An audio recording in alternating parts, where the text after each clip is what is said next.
Wind energy is becoming fast the most widely used renewable forms of energy. In this module, we talk about the history of the wind energy and discuss where the wind coming from and how we use the wind to produce power.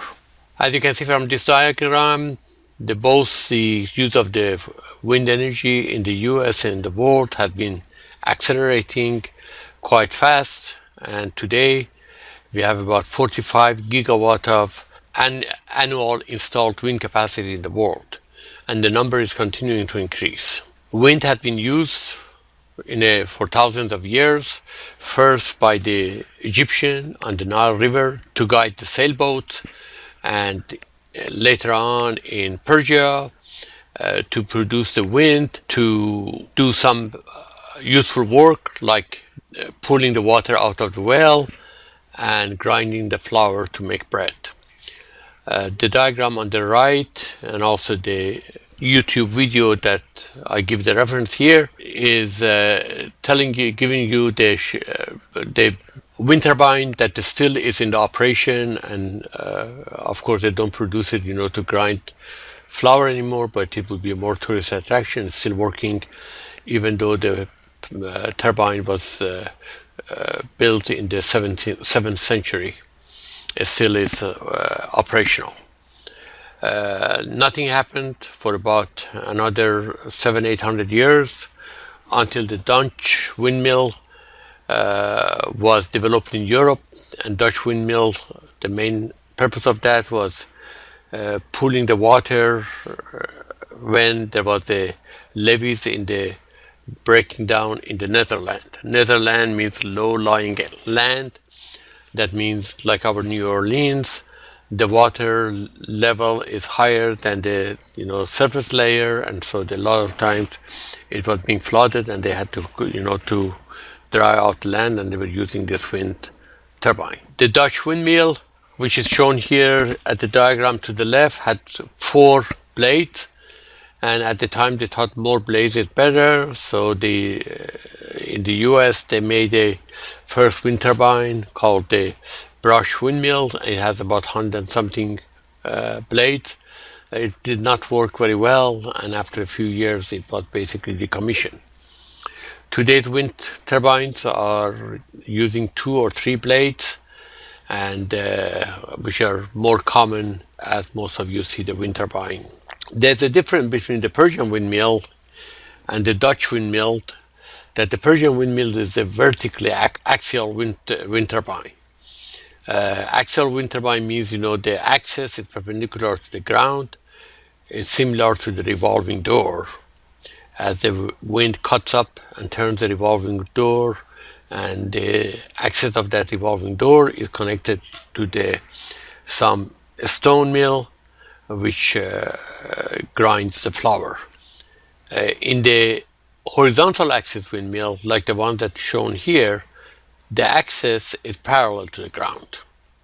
So these are some fundamental differences in these two, and each of them have their own application.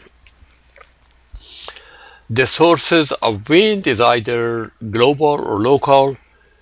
The global sources is from the non-uniform heating of the basically Earth and rotation of the Earth in the global level. And this is shown in this diagram. The details of how the wind pattern is outside the scope of this course. All we can say is that if the Earth was not rotating, then the wind would flow from the north and south pole toward the equator. Equator is warmer, the air rises, so it will sink at the poles, and you would have one major cell.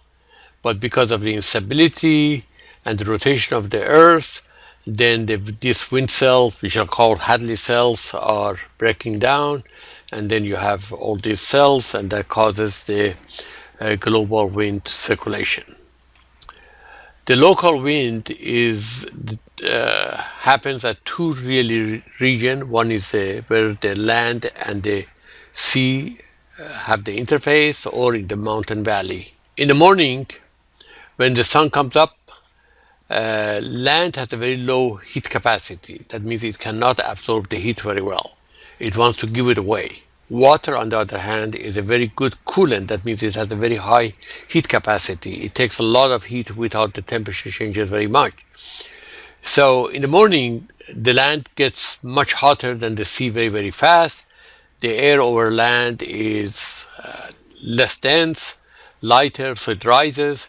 So the cooler air from the over the water moves toward the land to replace the rising warm air. So we have a sea breeze. In the evening, then the land cools down very, very fast.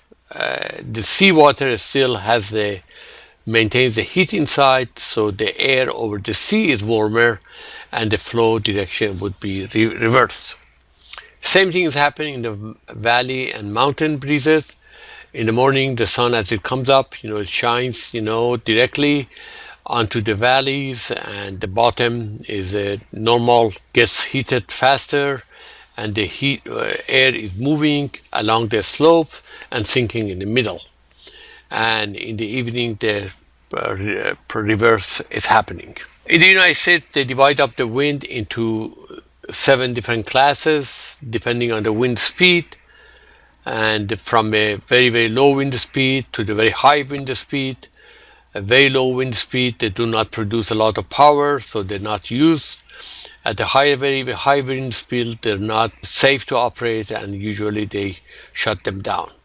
Basically, class 3, 4, 5, and 6 probably are the more best areas to have exploit the wind for producing power.